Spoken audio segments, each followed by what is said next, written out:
Hoi hoi folks, good morning, good afternoon and good evening wherever you are in the world. My name's Sean, aka Uncle Frogface, and welcome to today's video.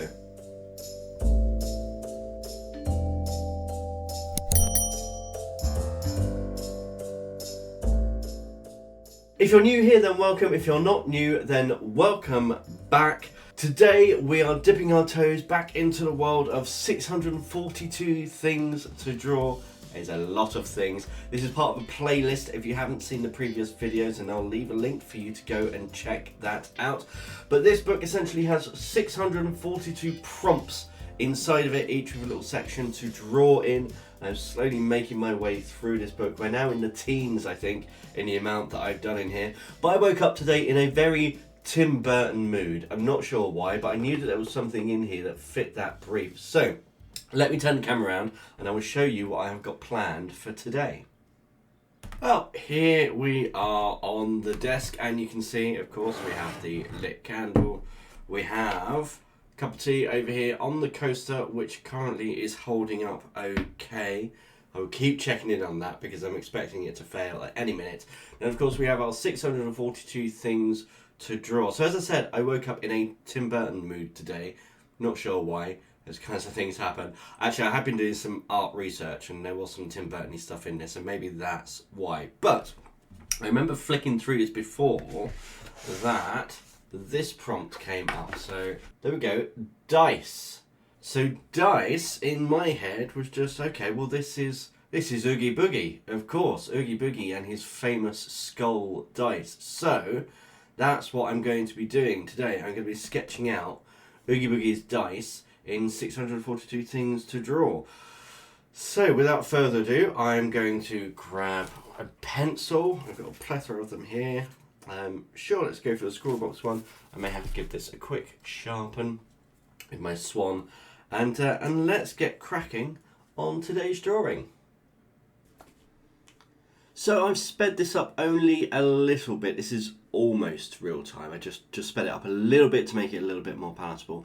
But basically, dice, they are cubes. So that is what I'm starting out with here, just 2 cubes. And honestly, I should have kind of spaced them a little bit differently maybe. The lines are a little bit too convergent, but that really is an afterthought. So I said I've got this kind of Tim Burton thing in my brain, and I think it's Beetlejuice 2, and all of the news articles and everything that I keep seeing on social media about it has got it in my brain. So what I've decided to do is do these dice, but rather than do them as they are in the movie, in Nightmare Before Christmas, I want to give it a little bit more of a Tim Burton illustration look rather than a movie look. So I'm pushing the proportions of the dice here. I don't want any real kind of straight parallel lines. I want everything to be a little bit off kilter, a little bit wonky, and a little bit different. So that's what I've done here with these cubes, and I kind of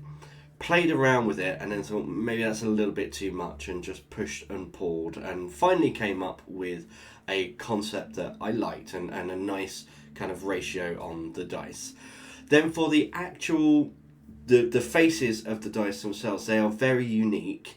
And I have a reference image up on the computer as well, so that I can fully get all of the details in, because I'm kind of looking at this from the big to the small. So this is how I generally think about all pieces of artwork.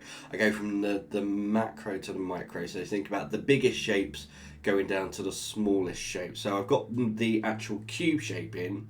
Then I'm thinking about the shapes of each of the skulls. And I've made sure that these are oriented in such a way that we're getting all 6 faces here as well.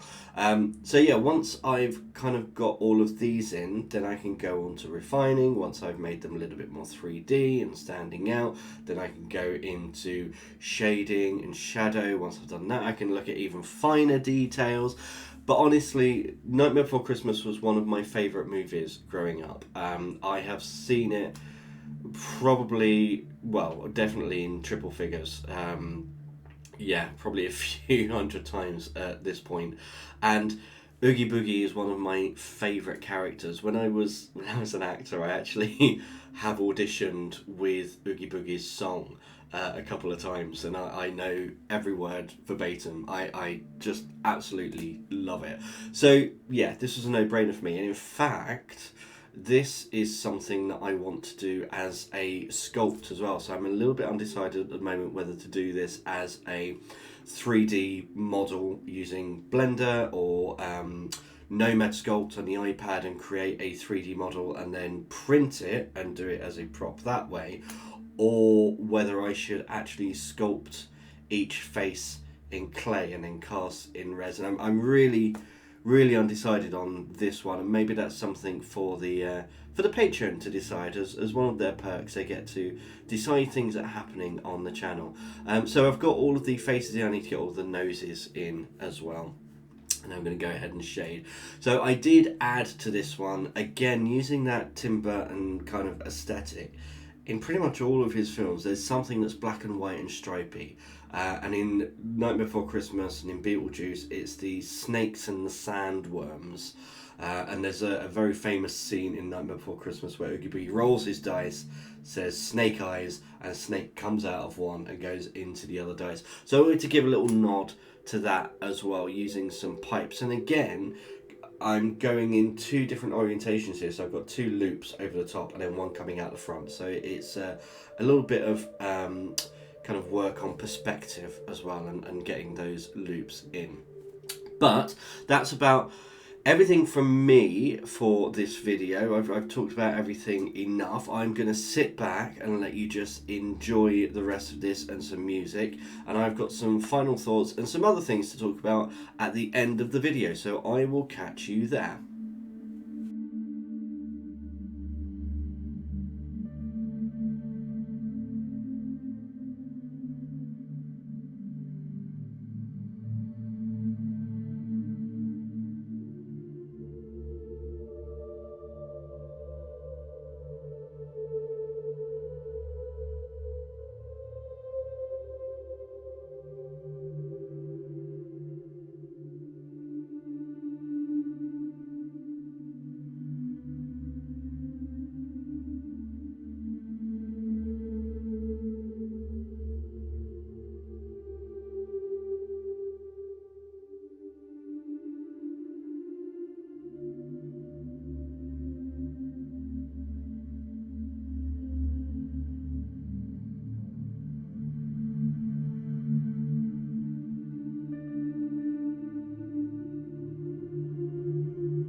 And there we go, all finished. I will show a closer picture of this at the very end.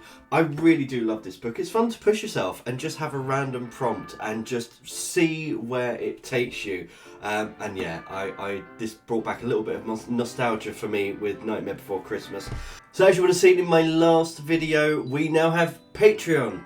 Yes, so I would like to thank our new patrons at the tadpole and frog level. So our new tadpole is Lisa and our new frog is Tracy.